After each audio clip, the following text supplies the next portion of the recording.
Welcome in once again, guys. We're here to feed that Yu-Gi-Oh cardboard addiction, guys. You guys already know, man, we got to show the passion, man, the love that we have for this game, for the brown. Where's a piece of brown, man? Look at it. Man, that's a beautiful card. Look, man, Jay, but you're not showing the front. It don't matter, man. If you see the brown, that's all you got to see, man. Only, hey, welcome in, guys. What's going on? Guys, the best-selling Yu-Gi-Oh cards right now, hot off the press, fresh off the press right now. We have these broken, meta-relevant cards, collector's cards, you know, all types of browns, different browns here, guys, that we have that are best-selling in Yu-Gi-Oh. At least once a week, I like to discuss at least page 1, sometimes a couple of page 2 or 3 best-selling Yu-Gi-Oh cards right now. Yeah, they might be repetitive week after week, but prices change week after week. So it's always highly important to stay on top of what continues to be best-selling in Yu-Gi-Oh, because as I like to say, essentially most of these, for the most part, they're like staple-ish. So these cards are currency. Yeah, most of them are expensive. They're about $50 a pop. Sometimes you need play sets, this, that, and the third. But at the same time, also, I just want to make the point that these cards are currency. If you see any of these cards cheap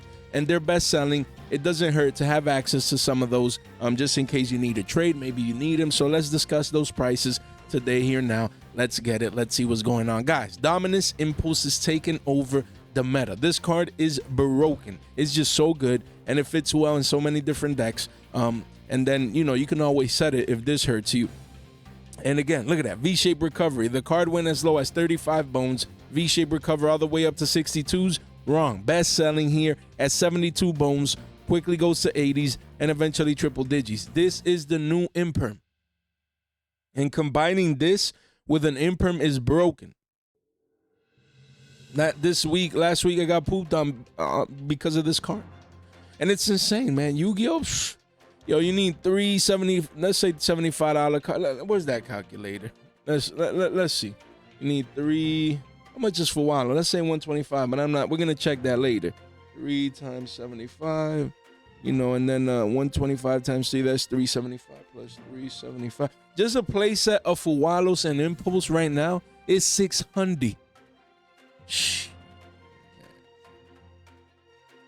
I need, and those are just, you need an engine and this card and that card and ashes and other staples and it adds up. Yo, you need a band. I'm telling you, need a band to play Yu-Gi-Oh today. You need a band. Nothing less, nothing more. A Dow. Shit. Hey, Dominus Impul. Hey, I mean, the card is needed. The card is broken. If you want to compete at the highest of levels in Yu-Gi-Oh, you need this card. Card is broken for the most part. Yeah, there's some decks they don't play, you know, some of these cards. Excuse me, but in probably more than 90% of decks, this is a staple now. This is the new imperm, and it's crazy. Impulse, man, they were in the mid 30s, insane. Now they're up 2x. Crazy how best-selling these cards continue to be. And then we have Dominus Purge. Again, came in the Infinite Forbidden. I won't lie, I've talked about this card a million times. We've made an analysis on this card's price, the charts, and we always compared it to the Black Witch of Phantom Nightmare. But I never like really stopped and read the fact. We don't read. Yu-Gi-Oh players, like, maybe once we read it, try to read it, but not really understand it. And now we realize this is like a mini Dominus Impulse. You know, this is Dominus Purge. You know, this is the little bro that came first. Supposed to be the big bro, but yeah, but for searching. So again, this card is like more broken than what we give it. Of course, it's not necessarily seeing play over Dominus Purge Impulse, but again, 17 bones, quickly goes up to 20, 4 pages only, 31 listings. People are realizing that this card is broken as well. People are now, they're like, man, these Purge cards, they're just too good. They're broken. We're getting Mo Charmies, we're getting Purges every core set.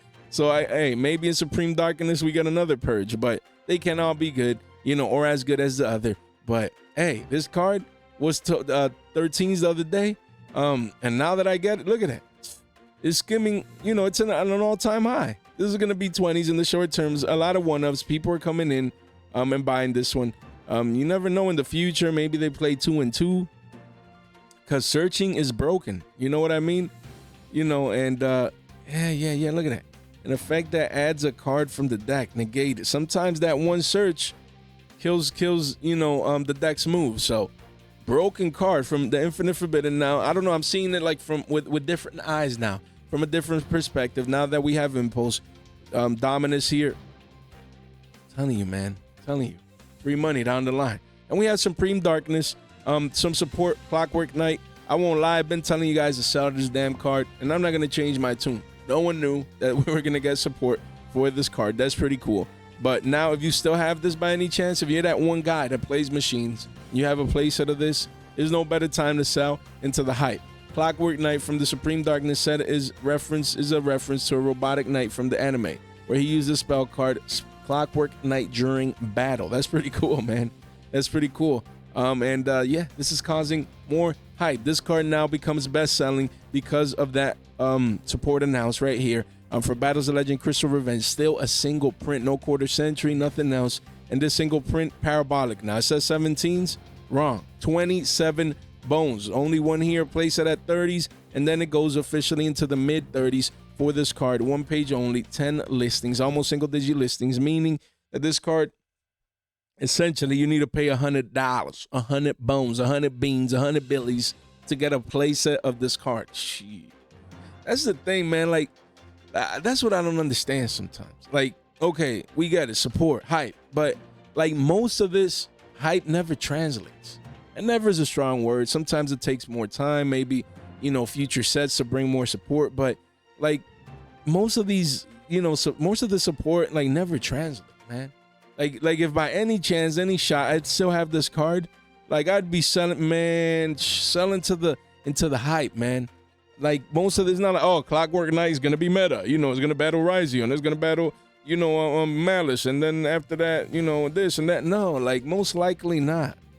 Can I eat my words sometimes? Sure. Are we perfect? No, but we're talking about facts in the sense of when you analyze Yu-Gi-Oh history, most of the hype never pans out. Literally, most of the hype that you get year after year after year never pans out. The tried and true, the core sets, mostly, you have a side set here with Rise and this and that and the other, but for the most part, core sets bring the meta relevant cards.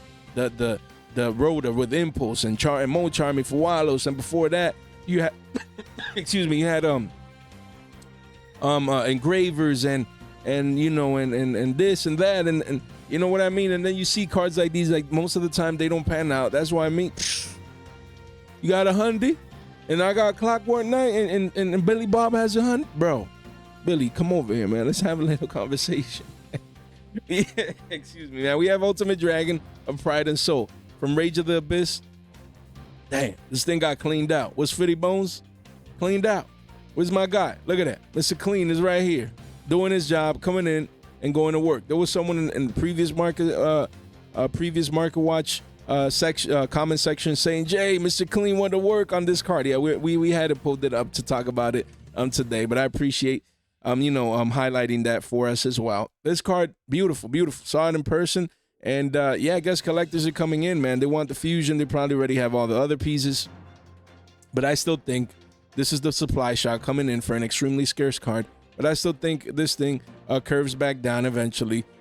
Maybe to 100, we'll see. But with cards like these, they're just so scarce, hard to get that, you just never know. So, yeah, I mean, beautiful card, man. We talked about it the other day at 50s, saying that the possibility of 40s was there. But in the long term, this card probably goes up, and it happened in the short term. So, take it for what it is, man. Take it for what it is. We have Mo Charming Fuos. Again, the talk of the town. This card spiked up from 125s all the way up to 150s again, 140s, 145s, and now coming back down to 132s. And here we are, just stabilize. You need this card, you need to pay $400 for a playset. $400 quickly goes to the mid-30s, 130s right there, and it's just stabilizing. 4 pages only, supply shock is over. People that need it have it for the most part, and now is about maintaining price. I believe this card will maintain the range between 115s 120s and 140s. That's just a healthy range for the card. While people, it's just this card continues to be best selling, continues to be hot off the press, fresh off the press, and there's not really much to say about Wallos. Everyone needs to read. Card is broken, mini maxi per se, and what else? If you need it, I have to pay a premium, man. Look at that. Tenpai Dragon Pydra. Talked about it at 10 bones. Continues to spike up. Look at that. You have a couple of one-ups, but the mini walls right here are at 15 bones. We told you guys. Should have done a fresh off the flash back. I'm slacking, man. Talking about this at $10, man. Look at that. Down here, literally talking about 10 bones, guys. Post-ban list, Tenpai continues to compete. We saw the OCG. Guys, it's all about data. It's all about analyzing the numbers, the charts, the data. And the data that we analyzed from the OCG said that Tenpai was continued to be, you know, essentially the second best deck before official Rizio format. We get it, but, you know, and here we are. Here we are. Look at that, 14 bones. You got a couple there, but after that, 15 bones. Told you guys, as a super rare, this has the potential to be 15s in the short terms, 20 in the mid to longer term there before it gets an eventual reprint, probably next year, Mesa Master. I think that's a good set for this to be reprinted, but again, who knows? They might wait until next year's tins. You just never know. But I think Mesa Master is a good one for this one as an ultra rare or a secret. The secrets come in Mesa Memories. It was like CRs and ultras. I'm not sure, but yeah, to get reprinted in there. And this card is already up 5 bones, man. Told you guys, already up 50%. If you want this card is beautiful, man. I can't wait until it gets like a rarity bump reprint. Card is amazing. I don't know why didn't this card, because this is a super, right? Didn't get like a quarter century. Ooh, that would have been nice, man. And we have Primite Lordly Load. Again, this card, everyone, oh, it's trash. Who cares about Primites and this and that? And then more support in Supreme Darkness got announced. And then this V-Shape recovery. I told you guys, let me get this damn card first, because your boy wants to have access to this deck core. And I've picked up 2. Need one more, unfortunately, but it's V-Shape recovering to $6, man. Thankfully, I only need 1, man, because if I would have needed a play set or 2, I'd be like, man, forget this, man. Let me refresh here. So, yeah, you have a couple of deals right here at 339s. Okay, yeah, right there. A couple of deals with a wall of China coming in, thankfully. But after these 12, bro, this card is 6 bones down here. 4 pages only, 34 listings, is starting to V-shape recover. And once we have a V-shape recovery, some sellers realize, let me just move the card now into the demand, into the hype, especially big shops. They just care about turnaround price. They just care about, I have cardboard, I need cash, cash flow, turn around. Just, I have a card, I move it. You know, I got it for $1, I'm moving at 330s after the fees, let me get that 3 bones clean. You know, give or take, you know, maybe 250. They get their 2.5x.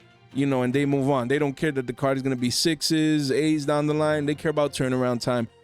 Good for them. That's stores. You come in here, you got time. You know what I mean? You come in here at 339s, and then this secret rare becomes double digi down the line, just off hype. I'm not saying Primites will impact the meta, even as a rogue status contender. No. You know, it's just hype. New support coming in Supreme Dark. People want it. Me, I told you guys when these cards first came out that these cards will most likely continue getting support in the next core sets, impacting these original card prices. So again, just come in here. The ultras, look at that. Shackles, the other ultra Shackles, Drill Beam, Primite Drill Beam, Imperial Dragon, Shackles. Don't let these cards be worth 2 quarters. Eventually be worth billies and beyond. You come in early. Secret Rare's already making moves. This one is the harder to get version, and yeah, I might come in, man. Get one of these 12s just to live to fight another day and finish my deck core in proper fashion. But that's the thing. Some of these secret rares from the core set, no one's paying attention to this. Yeah, the people are like, oh, that's cute. That's neat. It's getting support. No one cares. Let's move on to the, you know, Wallos and Impulse and all these broken cards. But sometimes, here's where the money's at. Here's where the money's at. You can buy a 339 today if this is a $10 card, you know, 11s, you're already up 3x one day. But for you to do that with Wallos, let's say you bought in at a great price at 125s, that secret rare needs to be 250 for you to 2x. So, you know, some cards like Wallos is not about, when you invest into them, it's not about 2xing, 3xing, 4xing. It's about safe money. Sometimes you want to do that. You want to buy liquid cards that you know that most likely won't go down much and will maintain demand into this competitive season, the next, and probably even until next year. Into next year and that season. So some people buy those cards just to have liquidity. Maybe they see a deal at an event or they need a card. People are going to always want for Wallos. So, you know, there's just different types of cards and they work differently. But cards like these, man, hey, Primites, man. There you go. We have Centurion Primera, guys, man. I don't want to close this. I need to leave it up here. I need to buy my own copy, guys. My last copy for my deck core. Centurion Primera, guys. From Dueling Mirrors, card continues making moves. I want to make sure we refresh Trudea and Primera here. And look, card is pushing $15. $15. Right here. Clean this up janitor style. Man, Sly want to be slick, man. Let me sell my copy, bro. Get out of here. Your boy here, right here. We picked these up. Well, we pulled one and traded for one. I think I traded for one like around 5 bones down in the Coon, man. We about a 3x. Of course, it's not clean. Probably a clean 2.5x after fees. And look at that. A lot of 1s and 2s. Your boy sells his. Man, I clicked on that by accident. And then after that, there's a wall of China. Of course. I look... Excuse me. Do I see these Gamers' Choice walls as big stopper? No. People going to come in. The hype probably take this card to 20 bones. I could see it. But, hey, what if this guy's double dipping bananas? I doubt it. You just never know. Your boy taking profit. A man got to eat. This card, it'll probably be 20s and beyond, especially if they don't come in bonanza. But I could care less. You buy low, sell higher. If you're plussing and profiting, it's not about timing the bottom and timing the top. Sometimes we do it. Luck can only take you so far. Not greedy. Take them profits. This is just me. Again, but if you need the card, 10 listings only. Emblemas already 20s. I already sold these. I had 2. I'm sending these out. And the wall's still here at 20s. This could get cleaned out by Mr. Clean and become a $30 card. We talked about that one yesterday. And here we talk about Primera at around 15s. Trudea's. Same deal. You have a couple of walls here, but the walls are at 15s. Your boy's right here. We in the mix. We sell right before the wall of China, and that's it. Can these walls get gobbled up? Sure. But I sell into the hype. There's a lot of hype around Centurions. I need them. Oh, my God, this. Oh, my God, that. And then, the deck, let's say it starts underperforming or people start moving to other decks, and then these cards come down. Of course, these cards are expensive because they're scarce and they're hard to get. But you just never know. A lot of things can change. Maybe a Bonanza Reaper, maybe the deck falls out of favor. You never know. So I take profits. I sell into the hype.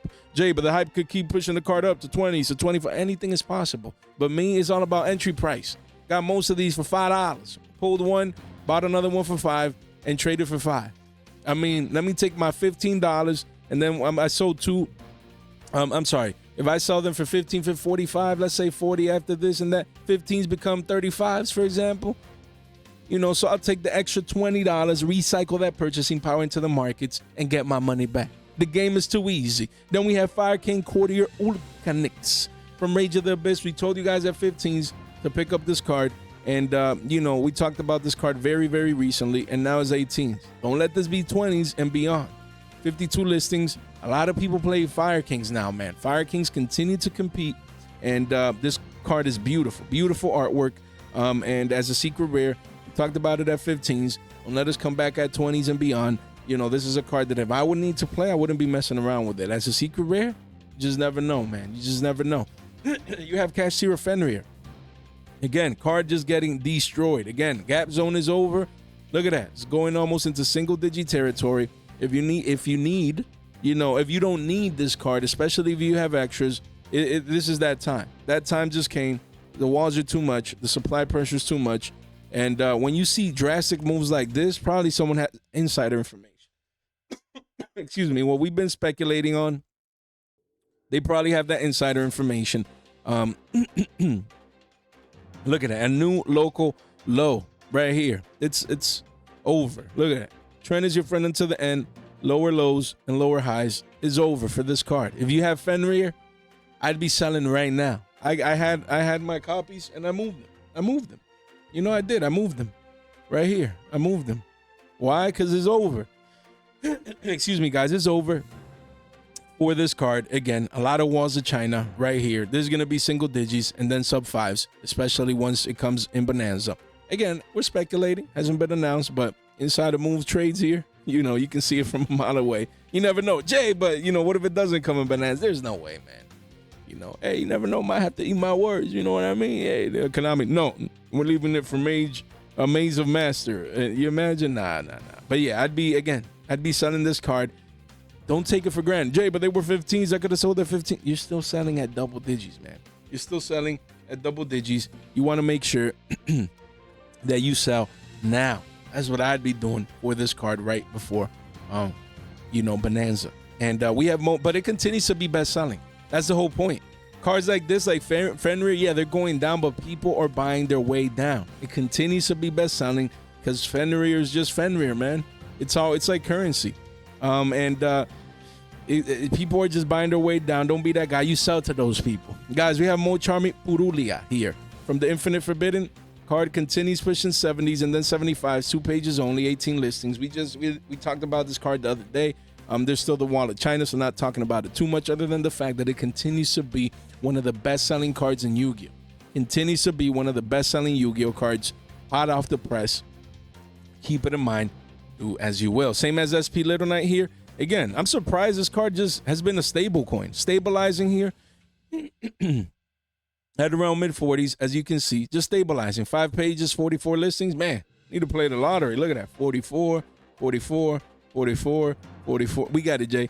So again, I need to play the lottery and play, 44 is coming out soon. But guys, this SP Little Knight from the tins, dueling mirrors, people just waiting. It's literally a waiting game for this card. It continues to be high in demand, best selling. I still need one, for example, but I'm waiting. Patience wins this game. For good or for worse, I'll have that information soon. Excuse me, guys. I have that access to that information once we know if it's coming or not. Then we make our decision. I'm just staying on the sidelines here. And a lot of walls, man, a lot of supply coming in, and we're just waiting at 45s. No Bonanza, this card, $75. You know what I mean? Bonanza comes into the teens, man. Destroyed. So we'll see what's going to happen with this card. Then we have Nightmare Princess, a card that went up. Look, we told you guys to pick them up at 25s. Card went up at to mid-30s, even almost up to 40s. Now we're chasing back down. A lot of volatility for this card. But right now we're back at 27. So again, sometimes with cards you get second chances. Sometimes you double bottom. I believe this could be a scenario for this card. A lot of 1s and 2s, and we're back to almost 30. So don't get it twisted. Secret rare. The effect is broken. Guys, you want to make sure that you get this card at around 27s. Yeah, could it bump down to 25s? Maybe you wait a little longer, sure, but keep it on your radar because it continues to be best selling, even though most people forgot about the card. Then we have Heart of the Blue Eyes. Again, from Rage of the Abyss. This card, we talked about it the other day. Just wanted to mention that it continues to be best selling here at around 10 bones. And we said it, man, this is not bad. I mean, if you can crack a deal at 25s maybe at locals, that is not bad for a play set. But yeah, could the card be go down to single digits? Sure, but there's a lot of hype. Excuse me. Around this card, being a Millennium card and competing with the Millennium deck, the Exodia deck. So, yeah, beautiful card, man. Beautiful card that continues to be best selling. So if you need it to play, don't play around. This is a secret rare. You don't want to see it at 15s. And even to invest, it's not bad to start getting exposure. If you want to place it, maybe buy one now at 10 so you can be in a position of strength where if it goes up, you at least got one and exposed. And then if it goes down, you can buy the rest that you need. Guys, don't forget, you need for Wallos, you come over here, $15 credit on the platform. We saw it at 130s, 131s, almost 135s. Here's 130 minus $15 credit on the platform. Don't miss out. You need impulse, guys. The talk of the town, look at that. We talked about it at 60s. And now the card is pushing 70 to 75s. Might be a triple digit card. And there's at $60 over here and whatnot. And then you use $15 credit. So you can get it for 50 bones, essentially, after shipping and taxes, man. Take advantage of these deals over here. Take advantage of these deals and whatnot. Don't be that guy that misses out. Excuse me, guys. You need Rhoda cards? We're here. We need tin cards? We're here. Anything you need, come get your $15 credit. Even Billy Bob's, guys. Don't be a Billy Bob, but you can sure own, the Billy Bob token of the collectible here for your collection. Make sure you don't miss out. Guys, 5-minute investment strategy guide. 5-minute read. Right here, one click gets you in. Stop losing your hard-earned money. And we have a Discord, over 600 people, more giveaways coming soon. You definitely want to form part of our Discord community. And X, man, just trying to grow, trying to crack that 300 barrier, man. If you have X, I'd really appreciate it. Want to start building a presence over here. Jay, but I don't use X. I get it. But if you do, just swing by, show some love, man. A little follow really goes a long way. And then, guys, man, that should say 35. Refresh. Right here. Yeah, we continue to grow little by little. So make sure you form part of our giveaway, guys. We will be giving away tins at 6.5K and TCG player gift cards. So you want to make sure that you subscribe, guys. Subscribe. One click gets you in. Ring that bell. You're in. You're brand new into the fresh off the press community. If you find value in what I do, what we do here, subscribe. That's all I'm asking. It goes a long way. Ring that bell. I'd gladly appreciate it. None of this content is official financial advice. It's for entertainment purposes only. We have Engraver. We just talked about Engraver. What was it, like yesterday or the day before? I think it was Sunday, like Cards to Sell or whatever. But it continues to be best selling. That's the only point I wanted to make today. I'm not going to talk about this card too much longer, other than the fact that it continues to be best selling. People are buying their way down into the 50s. Into the 50s. I can't believe Engravers might be $50. Man, my bad, guys. Let me clean this up. Might be 50 bones. Engravers might end up being $50. Look at that. In the 50s. Crazy to see that. Now, again, in the short term, I told you guys to sell last weekend, and I continue with that mindset. I'd be getting rid of this card, recycling my purchasing power, taking that value, investing it into cards I need, like Impulse or Charmies or whatever. Okay. But eventually, this card gets to a point where it hit 50s, maybe 40s, whatever. And then we see consolidation. And then it's not a bad time to buy, because this is all in the short term, short to mid-term. You know, the rest of the year, early part of next year. But you never know if in Q2 of next year into that season, we don't know what other cards we're getting. We don't know. We don't know what comes after Supreme Darkness.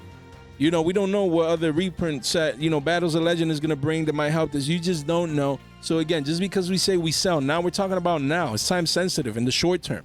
But in the mid to long term, if you start seeing 50s, 40s, and you've always wanted this card, I think it wouldn't be a bad investment into the middle part of next year. Yeah, it's long term, but that's the mindset you have to have. Just wanted to mention that this card continues to be best selling, because there's a lot of people that were like, oh, this thing was too expensive. I've always wanted to play Engravers, and now they see them in the 50s. They're like, okay, let's pull the trigger now. You know what I mean? Then we have Deception of Sinful Spoils, continues to be best selling as it continues to make new local lows at around 45s. But again, just hovering, just stabilizing.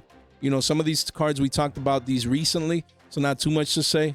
Refresh here. Look at that. Pushing into the low 40s, guys. Pushing into the low 40s. So that's pretty interesting right here. Again, sell pressure is coming in. I expect this card to even hit into the 30s in the short term as people that need it have it. And then that supply shock is over. We have Dragon Master Magia. Continues to be best selling, guys. Rent Money Magia is still here over a band. Supply is not coming in. You see people here. Wait, let me see. What is going on? What filter? Without photos, right there. And we can see still over a band. A lot of one-ofs. Then the card goes to almost a G5 post-tax. One page only. Single digi listings right there. Red Money Magia, man. What else can we say? Blue Eyes getting support. Blue Eyes becoming competitive. Definitely should be part of the meta. That's what's expected. And when that happens, where you can buy possible meta play with, collectability, nostalgia, then you get these crazy prices. Insane. Konami needs to reprint this in Bonanza, bro. Let's get a PUR. You know what I mean? Man can hope. You know what I mean? You mean what I know? Hey. Wanted Seeker of Sinful Spoils continues to be high in demand, right here. And to me, the gap zone is over. Guys, if we look at it here, just take a look at this. Right here, Bonanza. Right here. Look at that. Look at Bonanza. When does it come out? Look what it says here. November 8th. Look, today is what, the 22nd? Bro, in like 2 weeks, let's say 2.5, but almost 2 weeks, we're getting Bonanza already, man. That's crazy. So again, who knows? We might not, guys. We might not get a double dip. We might not. We just don't know, right? They might not double dip it. So there's a risk both ways. If they don't double dip, then this card can spike up to 40s and 50s and something crazy. And you miss out, and then you pay a premium to get it. Or it does get a double dip, and then this $27 card becomes single digits. You know what I mean? So again, I prefer to play the risk of just being out of the market. So I prefer to pay a premium knowing that a card is not didn't get the reprint we were expecting, than to have the card and then get the reprint that we're speculating on, and then the card crashes down and gets destroyed. You know, both ways, you know, people make money and lose money, but it's all about choosing your, you know, your risk. Pick your choosing and just try and be on the safe side. Play from a position of strength. I believe the gap zone is over. This video is about best-selling cards, but most of these sin cards, excuse me, guys, I'd be selling, because to me, the gap zone is over. We only have 2 weeks. We're starting to get announcements every couple of days. Bonanza, this is coming, that is coming. You don't want to see your card coming in Bonanza, and then you got overexposed on these. So I'd be selling most of these meta-relevant staple cards that everyone needs right into the gap zones and before Bonanza. Same as that Bellstar, the Black Witch. Saw the OT in person. Woo. Man, that OT looks fire. And 16s going up to 20s. Again, a lot of people need these cards. Crazy, just the demand of these cards. But again, talked about this card, saying that it's coming in Bonanza. It's for sure, guys. We already know. Don't be that guy holding on too long. But it continues to be best-selling. Continues to be best-selling because a lot of people need this card. So it's maintaining price due to that just crazy demand. But 2 weeks, man. 2 weeks. Don't be that guy holding on to these cards. Same as triple T's, triple tactics thrust at around 30, 31s, as we can see here. Just stabilizing. You want a play set, you pay $100. You pay $100, just stabilizing. Triple T's, Little Knight, as you see, even that Bellstar stabilizing at 20s, Wanted at around 25s. All these cards are stabilizing into the news, into the event, into the Bonanza reprints that everyone is waiting to know. So as we run into the stable time, this is when you sell. Me, I sell right before the event, 2 weeks before we start knowing this information. And whatever doesn't get double dipped, then that's when you need to come in and buy before those prices go crazy. Same for Bonfire. I want a play set. I want a play set of Bonfires to add to my stack of cards getting ready for Rizio. And I had one, sold it at around 26s. And just sitting on the sidelines. I had it listed for like 25 and something. We wait now. We wait. Look at that. So you can see the curvature coming down into the Bonanza possible double dip. So we wait. Once I know if we double dip or not, we make the move. But we play it from the safe side. You know, if they kept their play sets and then it didn't double dip, CJ, you should have kept it. Now the card is 30s, 35. So we don't know. That's the whole point. It's called speculation. What if it's the other way around and it does get a double dip? Then they held a $25 card becoming single digits. You know what I mean? So me, I just don't play the game. I sit around. You know, on the sidelines. We in the bench, coach. We in the bench. We're gonna come into the game once Bonanza comes out. You know what I mean? So definitely keep these in mind. Zelza of the White Forest. We told you guys that I'd be buying this card right now with the new support coming out, and the card is probably not getting any reprints anytime soon. This is what you want to buy. These deals at around 25s. Excuse me, guys, because when that new support gets closer to coming out, these cards, I believe, will be rehyped, you know, before Supreme Darkness, and shouldn't get reprinted anytime soon. So this is, best selling. It continues to be best selling for a reason. People getting ready to use that new support when it eventually comes out.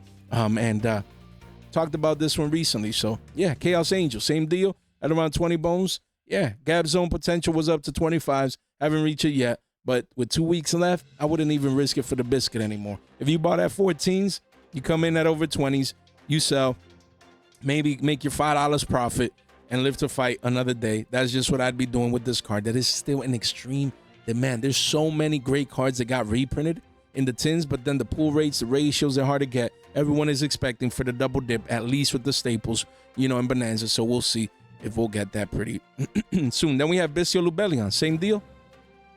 Look at that. 10s, 15s. Potential was 20s. Me, didn't wait, didn't sit around. Just got rid of mine at around 15s. And, you know, now we wait. Same deal. Continues to be best selling because people picking up the Bistio package, hot off the press, fresh off the press. They want access to these best selling cards because everyone needs these, man. In Yu-Gi-Oh, a lot of people playing the Bistio engine. They want their Lubellis, they want this, they want that. But again, I think the entire Bistio package comes in Bonanza. Might be wrong, but I think this Vader, Lubellis, at least Druid's Worm, at least the most used at least. I mean, I don't know why they wouldn't just put them all, but I mean, Baldrake, a slot. I mean, but at least the bellies, Jewish worms, this spade, I think this spade, we don't know if it gets double dip, might not, but you know, at least this one and Jewish worm definitely need that additional printed bonanza. We'll see if we get it down the line in 2 weeks. Then we have Lacrima, the Crimson Tears. This card is just like Engravers, in the sense that maybe, you know, people looking ahead into Rizio and this, and they're just picking up the ones that they need. But I think after post Supreme Darkness, post whatever that next set core, this set core set, dyslexia, man, I can't even spell the word right now. Is dyslexia, man, got this, man. Yo, man, look at that. Your boy's gonna become a doctor right now. This right here, man, look at that. Is it this? I don't even know. Dyslexia, this is what your boy has. This is what your boy has, you know. So it's rough sometimes, you know. Look at that. A condition of neurodevelopmental. I mean, if you made it this far out to the video, why not, man? You know, and I make fun of myself. It is what it is. Neurodevelopmental origin that mainly affects the ease with which a person reads, writes, and spells, typically recognized. Yeah, so I'm a child. Yeah, so I have this. Yeah. And what it does is that it flips the word sometimes in my brain. So yeah, I realized I had it when my daughter got it. You know, when I saw it in my daughter, I'm like, oh snap, she got that from me. I lived my whole life, you know, like twisting words and stuff, but I never knew it until my daughter came around. But it's okay. Usually dyslexic people are smart. That's why we're smart. That's why we out here, you know, buying a brown low and selling high, guys. But yeah, guys, Lacrima, the Crimson Tears. Again, this is a card that I'd be picking up again sooner rather than later. Because it's 5 bones. It's a $5 secret. Man, I wish it was 3 so I can get a place at 10. I wish, man. I wish, honestly. I won't lie. So again, this secret, yeah, right here, man. This guy heard me. I'm gonna come in and buy it right now. Guys, but yeah, Lacrima continues to go down, but as a secret, you just can't go wrong. Secret just came out, won't get reprinted anytime soon. So you definitely want to have access to this card just for the long term. You know what I mean? For the long term. Then we have Abrine, the Atlantean Spirit. Again, another best-selling card right here, hot off the press. And again, $4. This is a great one for the long term. Again, we're getting support, future support. If you can get this one, again, $10 a place is not bad as an investment, even if you don't play Mermails. Mermails getting more support, I believe, in Supreme Darkness. Excuse me. So, am I bad today, man? My voice is like messed up. But here we are, guys. Hey. Atlantean Spirit, free money down the line. As a secret rare, I think this one has potential to become double digits. The closer we get to Supreme Darkness, it'll become a card that everyone forgets about. And then right before the new Mermail support comes out, I believe the card gets rehyped. Then we have Exodia, the Forbidden One. Again, the head has been just chilling McMillan here, sort of forming a bull flag formation here. So again, at around 14-15s, the card has been holding strong, guys. Why? Again, same deal. A lot of people hype around, you know, getting the Exodia pieces and quarter centuries. And yeah, this is maintaining 15s, man. So the value is there. Right there, as you can see, these heads, they look beautiful. Me, I'm just building two sets. That's what I'm building as part of the collection. Because then in the future, I'll sell one for sure at a profit. If they ever spike, go crazy, just sell the entire set together. And then one as a collection, essentially. Who knows? But hey, if the price is right, your boy goes from a collector to investor real quick, man. And then we have Diabell's original Sin Keeper, continues to be best-selling, you know, from 7s to 850s right here, and then quickly to 9s, and then eventually possibly double digits, 51 listings. These are just some secrets that you just never know, man. You never know. You know, there's always sinful spoil support. Now, in Rhoda, before, and in the future with Supreme Darkness. So what's cheap today, not guaranteed to be cheap tomorrow. Definitely keep this secret rare in mind as potential value into the future. Guys, don't forget, we have a live stream later this week on Friday. We had a blast this past Friday, as always, with you guys. Make sure you keep in mind we're having a live stream this Friday as well at around same time, around 10. You know, we started earlier this week. You know, might be 9:30. You know, who knows? Again, like this past week, but that's the range of time. You know, we just go with the flow. And we hop on and we have a blast. So that's why you want to first be subscribed, double check for your boy, ring that bell to stay tuned. Hopefully that bell sometimes doesn't work. It's unfortunate, but you got to give yourself the best shot to stay informed for the live streams and the videos, guys. And just share this video with one person, with a friend. If you made it this far out, share it with one friend, you know, in a group chat, wherever. share the video. Share the video with one person. It really goes a long way. Let them know that they should sub so that we can save them Billy Bobs from themselves, guys. You guys already know. Guys, hopefully you found value in today's video, just like each and every single day. And I appreciate just, you know, the support from you guys and just finding value in what I do. Look at that, 2.5K. Man, you guys are amazing. Another 2.5K? Hey, when did that happen? Guys, thank you so much for your time, for your support, and for your attention. Stay fresh.